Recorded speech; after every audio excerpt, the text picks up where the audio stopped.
I first heard about the virus, I didn't really care too much because it wasn't in Australia at first. So I was like, okay, well, poor other people, but it's not happening to us, so that's a good thing. And then, out of nowhere, out of the blue, it just comes to Australia and ruins my day. When I first heard about the coronavirus, I was at my auntie's house and I couldn't even pronounce the name properly. And I thought it was just a normal virus, like a flu or something. I didn't think it was that big of a situation. Everything started shutting down. I go, Mom, what's happening? Mom, Dad, what's happening? Why are we in lockdown? Why is everyone causing a ruckus? Is it World War III? I felt, oh no, this is not gonna happen. This is not good. I just felt that it was a very bad sign. When I first heard about the virus, I was shocked and sort of confused how it came. Then we were in lockdown for like a whole year, and I did not like that one bit. When lockdown came, I felt really trapped. Like, as soon as I turn on the news, the first thing that pops up, COVID, COVID, COVID, COVID, COVID. When I watched the news with my dad, it would make me feel down for the rest of the day.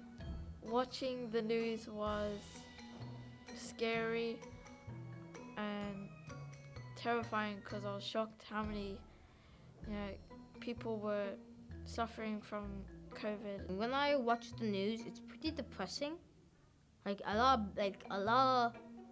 of bad stuff happens. Like they just talk about like the worst things ever. I didn't really watch the news. I would just Google the amount of cases. I thought the world was in complete chaos, and I was right. People were going crazy. They're just going crazy.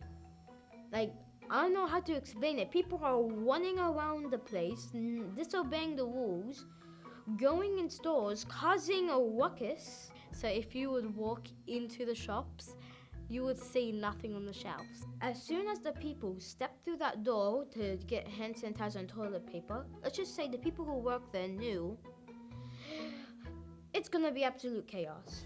People are grabbing everything on the shelves. They are going berserk, buying everything. I'm surprised that they haven't gone bankrupt after everything they bought.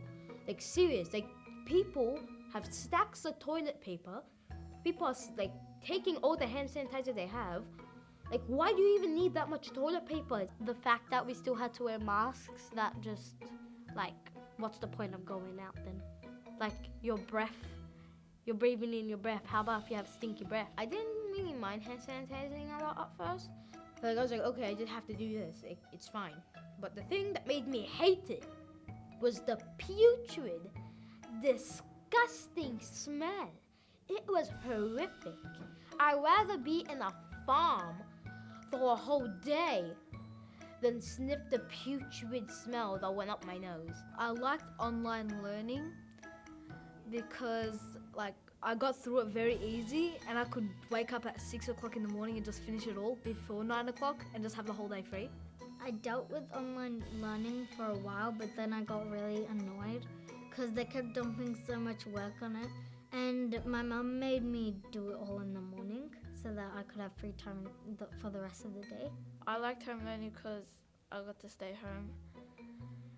But what I hate about it is not seeing the people I usually see at school.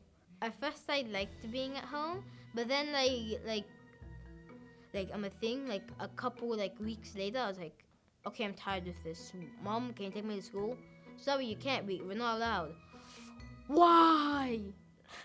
Like I just wanted to see my friends again. Yay, we get to go home from all this school. But then when we actually had to stay home for 2 weeks, I'm like, no, my brothers, I can't be in a house with them for more than 2 days. My relationship with my siblings got a bit stronger, but a bit less stronger because we fight a lot. It just happens and we can't control that. I don't know why. It's in our system. Travel restrictions affected me because I couldn't see my family over in New Zealand. My aunties live in another country, and my uncles and my cousins, and then lockdown stopped us from going on flights because we were supposed to go this year. I felt sad and bored because I haven't seen my cousins in a very long time. And I missed them, and we video called them, but it didn't feel the same. And every Saturday, I usually go to my grandparents' house. But like I go there so much every Saturday, like it's basically a tradition at this point. But as soon as lockdown hit, like we've been on lockdown for like almost a year, so that's almost a year not going to my grandparents' house. For exercise, I would either run up and down my balcony or jump up and down in my apartment. I exercise by running around the block and doing workouts with my mum. For exercise, I usually just run up and down my hallway or just start pretending like I'm doing a boxing lesson in my room. I spent a lot of time on technology when I was in lockdown because we really didn't have anything to do. Sometimes I go on my PlayStation and I just talk to them and just ask them how are they doing and stuff. When lockdown was over, I felt happy because I knew I would get to see my friends again, and I knew it would be easier for me to learn. When lockdown was over, I felt really happy and I was no longer bored. I could see all my friends and everyone at school.